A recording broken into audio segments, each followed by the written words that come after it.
말씀은 누가복음 1장의 말씀입니다. 오늘 본문 말씀이 조금 더 긴데 우리 집중해서 우리 누가복음 1장의 말씀 드라마 성경으로 함께 묵상하시겠습니다.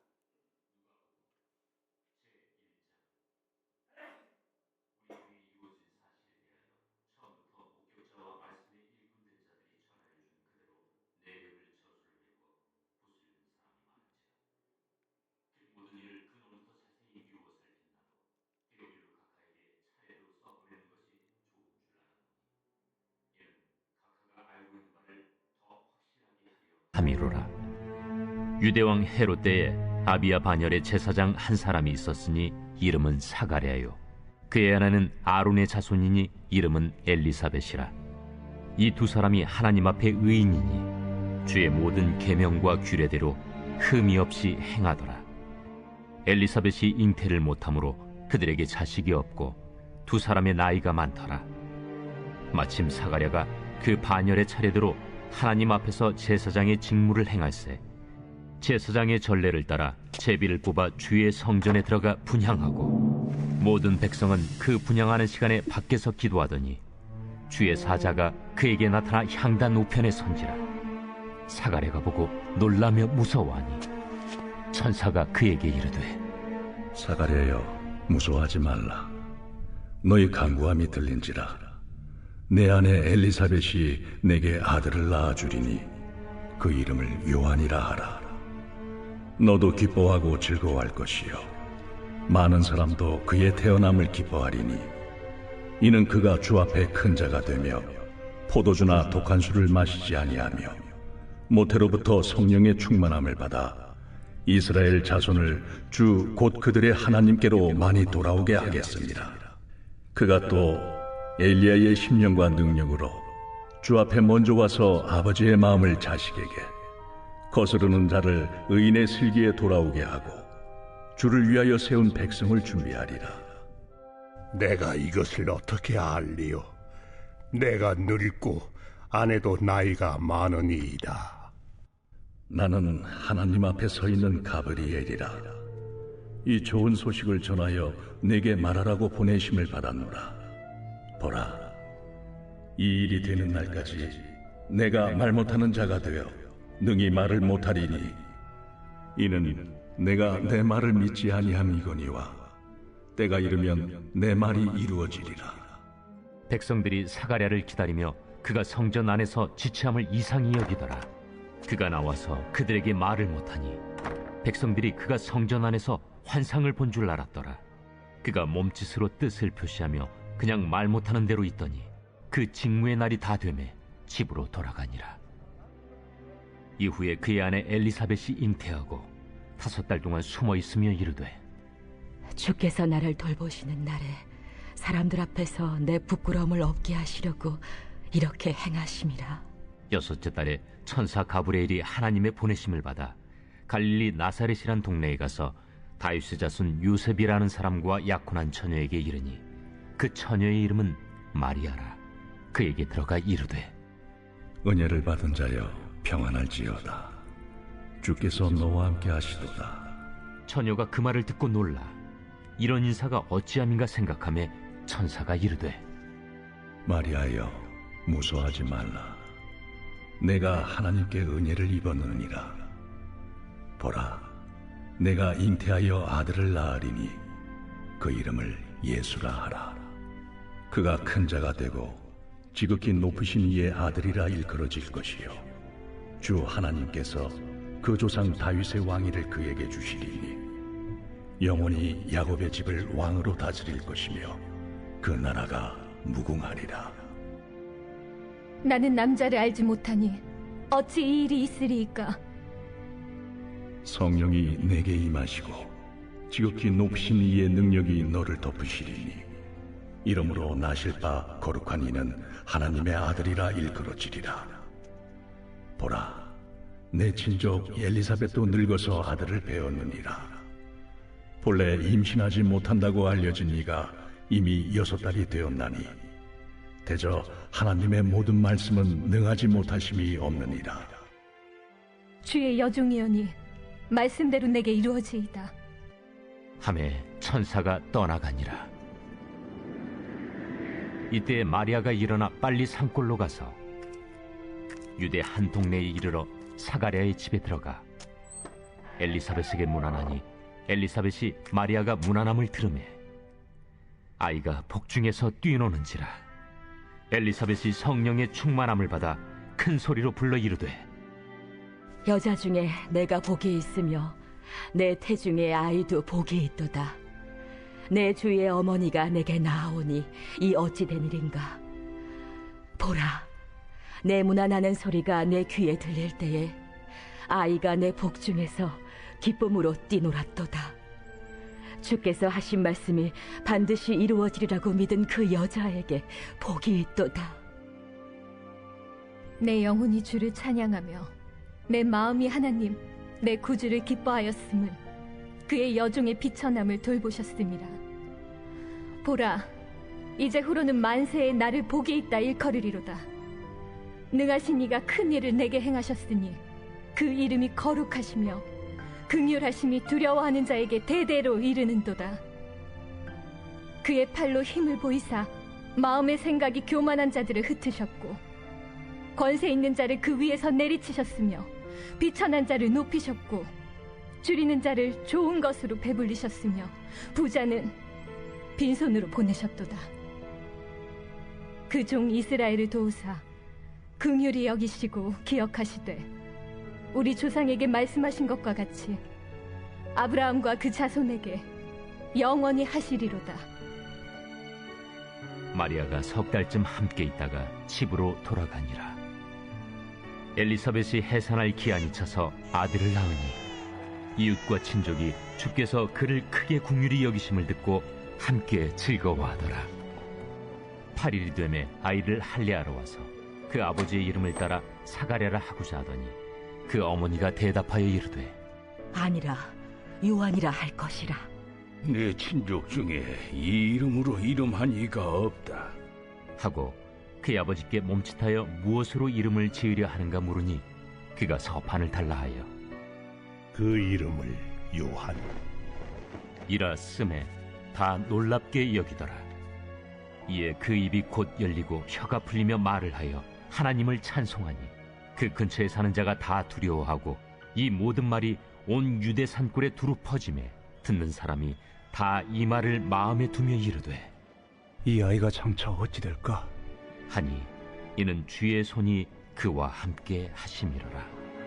그 부친 사가랴가 성령의 충만함을 받아 예언하여 이르되 찬송하리로다 주 이스라엘의 하나님이여.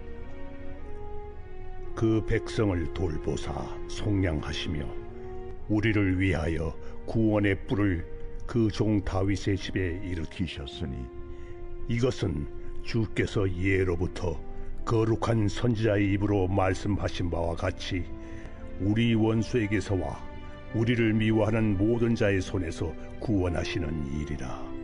우리 조상을 긍휼히 여기시며 그 거룩한 언약을 기억하셨으니 곧 우리 조상 아브라함에게 하신 맹세라.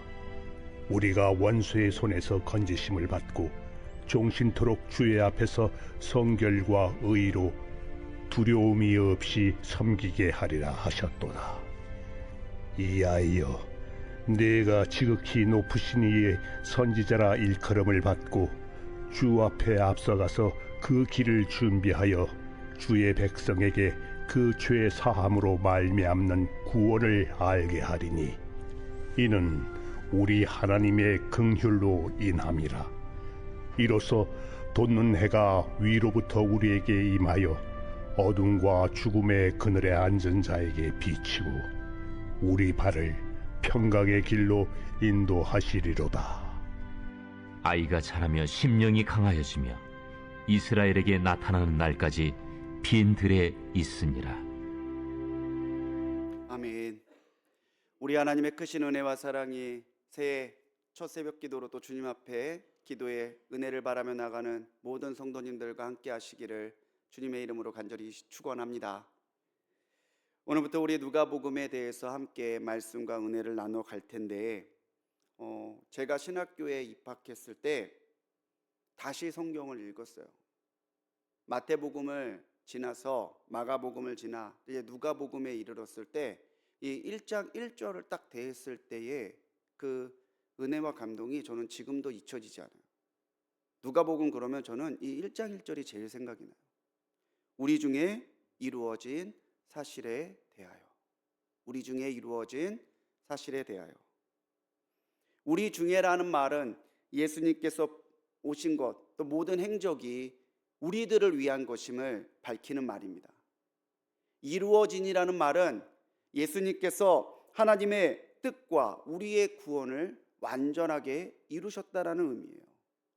사실, 이 사실이라고 하는 말은 헬라어로 프라그마톤이라는 단어를 쓰는데 이 프라그마톤이라는 단어의 뜻은 뭐냐면 누가 들어도 납득할 만한 사건이나 말을 의미해요.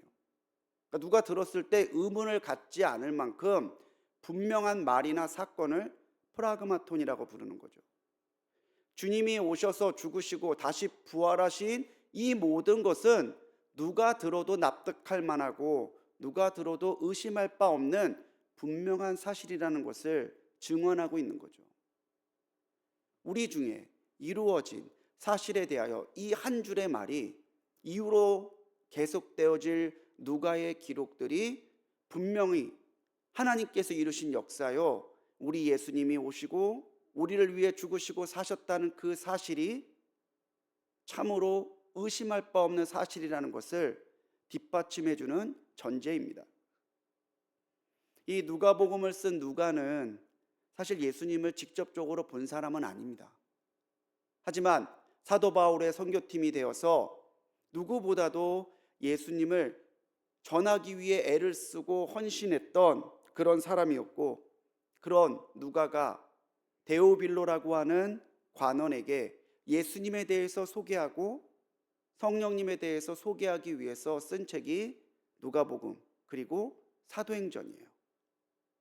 사실 학자들은 누가복음과 사도행전을 한 권으로 보아도 무방하다 할 정도로 이 두 권의 책은 너무나 분명하게 또 동일한 문체와 표현을 가지고 이 예수님에 대해서 또 성령님에 대해서 증거하고 있습니다. 데오빌로라고 하는 사람이 과연 실존 인물이냐, 여기에 대해서는 지금도 학자들이 분분하지만 사실 누가가 데오빌로 한 사람에게만 이 예수님을 전하려고 했던 것은 아닐 거예요.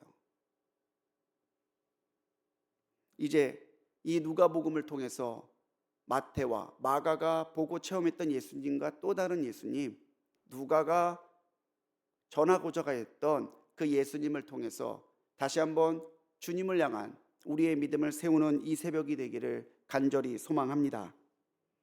오늘 1장 전체에서 우리가 먼저 보아야 될 것은 증인들이 있었다라는 사실이에요. 이 누가복음을 대하고 있는 우리 역시 증인으로, 예수님의 증인으로 살아야 함을 누가복음 1장은 우리에게 말해주고 있습니다. 2절 말씀에서 보면 예수님에 대해 목격자와 또 말씀에 일꾼된 자들이 전하여 준, 예수님에 대해 전하는 사람이 있었다는 거예요. 그리고 전한 것에서 끝나는 게 아니라 그 전하여 준 사실을 기록하고 전하기 위해서 붓을 든 사람이 많은지라. 예수님이 오늘 우리에게 구주 되심을 말해주는 그 수많은 증인들이 없었다면 우리가 어떻게 예수님을 알고 예수님을 믿을 수 있었겠습니까? 5절로 25절까지의 내용은요, 예수님이 오시기 전에 활동함으로 예수님의 오심을 준비했던 세례 요한에 관한 이야기들이에요. 세례 요한이야말로 예수님이 오실 것을 미리 앞서 예비하며 주님이 우리의 구세주이심을 분명하게 증언했던 증인이었죠. 요한의 아버지 사가랴와 엘리사벳 그리고 예수님의 어머니 마리아에게도 예수님을 전해주고 예수님에 대해서 말씀하셨을 때에 그들은 그것을 다 믿었고 자기에게 전해준 바를 증거하기 위해 증인의 삶을 택했던 사람들입니다. 증인이라고 하는 헬라어는 마르티스라는 단어를 써요. 이 마르티스, 증인이라는 말은 사실 법정 용어입니다. 재판정에서 증인을 지칭했던 말이 마르티스, 증인이에요. 증인은 실제로 보고 체험한 것을 전하는 사람이죠. 보지도 않고 체험한 것도 아닌데 본 것처럼 체험했다고 말하면 거짓 증인이에요. 보고 들은 것이 있음에도 불구하고 사실대로 증언하지 않는다면 위증하는 사람, 거짓말하는 사람이죠. 우리가 예수 그리스도의 증인으로 오래를 살아가기 위해서도 우리는 더 분명하게 예수님을 만나야 하고 예수님을 믿어야 하고 더 나아가 예수님을 증거하는 삶을 살아야 되는 거예요. 이 증인, 마르티스라고 하는 단어에서 순교자를 뜻하는 영어 단어 마터가 나왔어요. 우리가 예수님에 대해 증언하는 것은 하고 싶으면 하고 말고 싶으면 많은 선택의 사항이 아닙니다. 분명하게 우리의 증언됨은 우리의 목숨까지도 내어놓고 우리의 전부를 들여 우리의 일생에 증언해야 되는 우리의 고귀한 사명인 것이죠. 새해 우리 중에 분명하게 오신 그리고 다시 오실 주님을 증거하는 증인의 삶을 살겠노라 다시 결단하시는 오늘 이 새벽 우리 모든 성도님들이 되시기를 간절히 축원합니다. 우리가 침묵하면 누가 예수님을 알겠어요? 믿음은 들음에서 난다는데 우리가 증거하지 않는다면 예수님이 그냥 역사 속의 한 위인이라고 생각하지 누가 우리의 삶과 이 세상을 송두리째 바꾸시고 구원하신 우리의 주님이시라는 것을 누가 믿겠어요? 다시 한번 누가처럼 예수님을 전하기 위해 애를 썼던 수많은 사람처럼 예수님을 증거하기 위해 붓을 들었던 그 수많은 사람들처럼 우리 침묵하지 않고 오직 예수 그리스도만이 우리의 구주 되심을 힘있게 증거하는 우리 모든 성도님들이 되시기 바랍니다. 1장에서 등장하는 인물들에게 한 가지의 공통점이 있어요. 그게 뭐냐면 믿음과 순종입니다. 요한의 아버지 제사장 사가랴와 엘리사벳의 이야기가 먼저 나오죠. 아브라함처럼 사가랴도 엘리사벳도 나이가 너무 많아서 출산을 기대하기 어려웠습니다. 그때에 천사 가브리엘이 나타나서 너희가 아들을 낳을 건데 이름을 요한이라고 하라. 믿지 못하는 사가랴에게 30절에서 가브리엘은 사가랴가 믿지 못했기 때문에 아이가 태어날 때까지 말을 못하게 될 것이다 라고 예고하면서 때가 되면 하나님의 말씀은 반드시 이루어질 것이다 라고 선포합니다. 엘리사벳이 기한이 차서 아들을 낳았을 때 그 당시 유다의 관습대로 사람들은 이 아이의 아버지나 친족 중 유명한 사람의 이름을 따서 지으려고 했어요.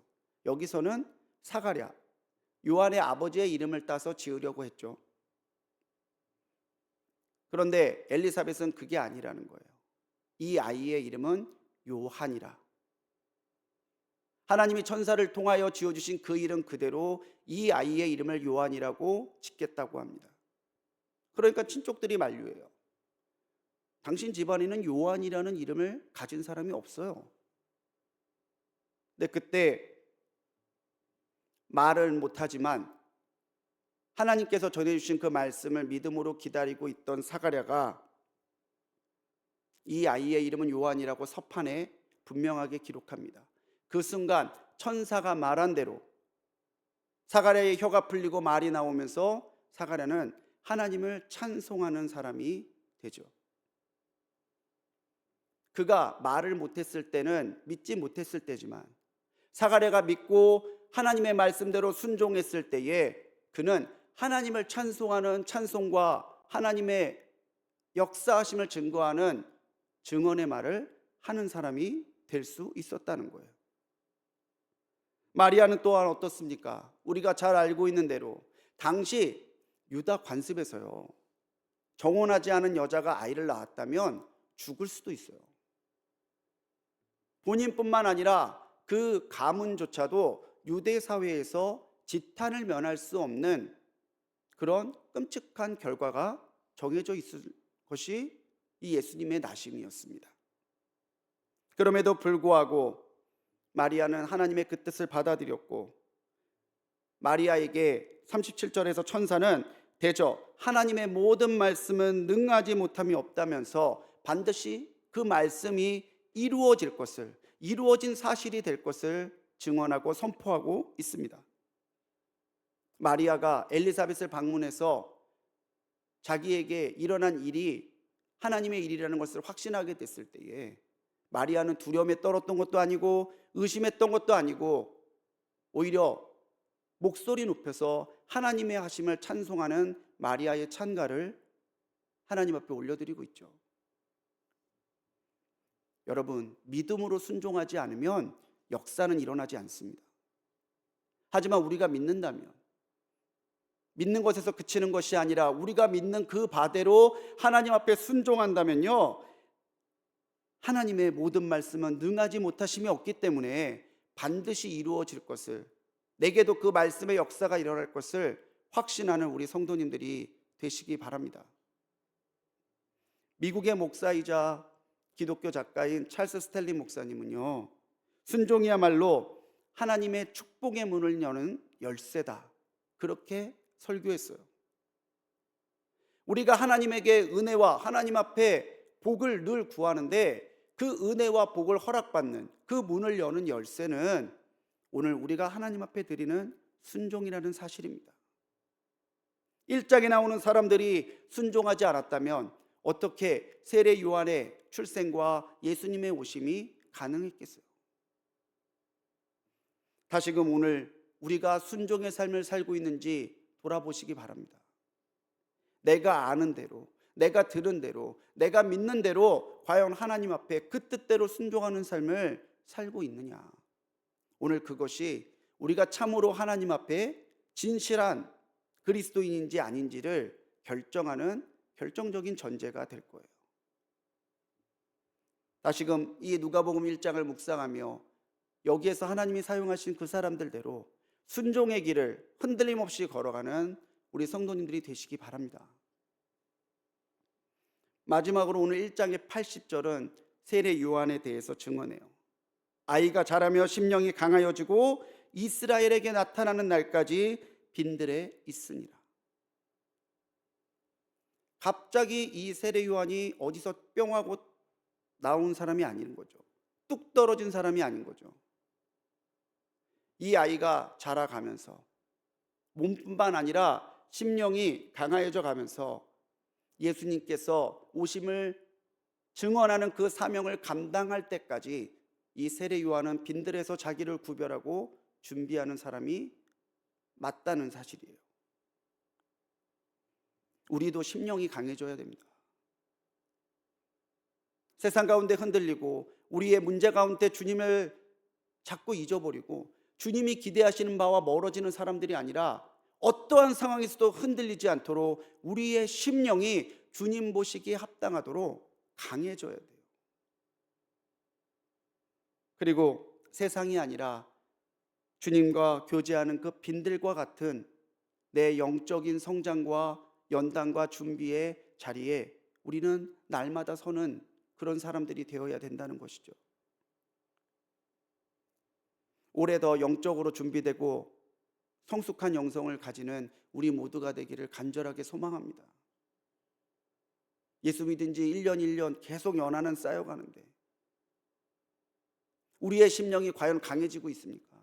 우리가 과연 주님께서 기뻐하시는 그 일을 감당하기 위해, 나를 준비하기 위해 빈들로 나가는 신앙의 결단과 행동이 우리에게 나타나고 있습니까? 우리가 성숙해진다면 주님의 다시 오심을 준비하는 세례 요한과 같이 쓰임받는 사람들이 되겠지만, 우리가 성숙하지 못하고 답보하며 그 자리에 늘 머물러 있다면 주님이 우리를 쓰시고자 할 때에 우리를 어떻게 사용하시겠어요?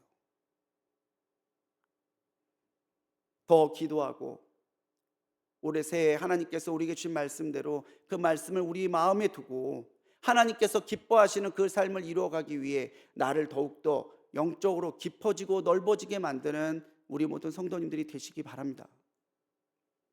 1월 둘째 주부터는요, 주님의 나타나심을 기억하고 감사하는 주연절기가 시작이 돼요. 주연절, 주님의 현현하신 것을 기념하는 절기.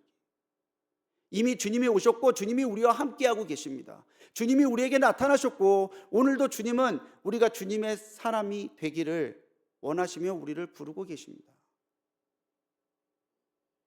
우리가 그런 주님을 맞이할 준비가 되어 있습니까? 주님 부르실 때에 나를 사용하옵소서, 그렇게 주님 앞에 나를 드릴 결단이 되어 있습니까?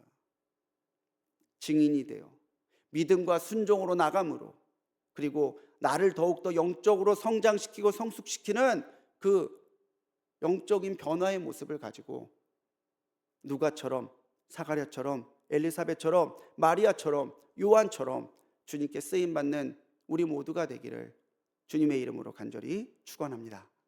기도하시겠습니다.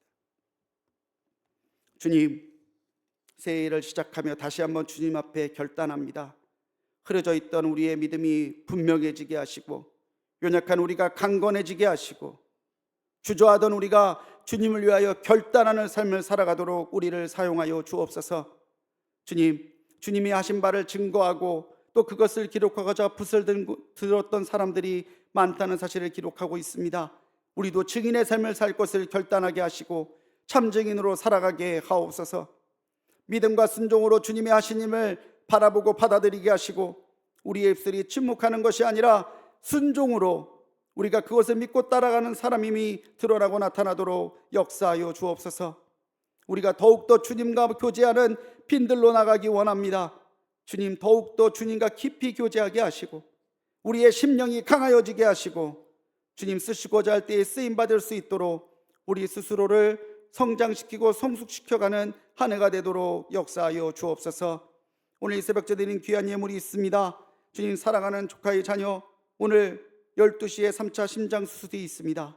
그 어린아가가 또 수술을 견뎌야 하는데 주님, 주님께서 붙들어 주셔서 수술이 온전하고 완전하게 이루어지게 하옵소서. 주님, 가족들의 성령 충만함을 드리며 주님 앞에 드리는 예물이 있습니다. 딸의 순산을 위하여 기도하고 가족들의 모든 일들을 주님께 맡기는 감사의 예물을 받아주시고, 사랑하는 자녀들과 손주들을 위하여 드리는 1000번째 예물 주님께서 기억하시고 받아주셔서 주님이 원하시는 때에 주님이 원하시는 방법으로 믿음대로 기도대로 역사하여 주옵소서. 오늘도 주님 앞에 믿음과 순종으로 증인의 삶을 살아가는 우리 되게 하실 줄 믿사옵고 우리를 구원하신 예수님의 이름으로 간절히 기도드렸습니다. 아멘.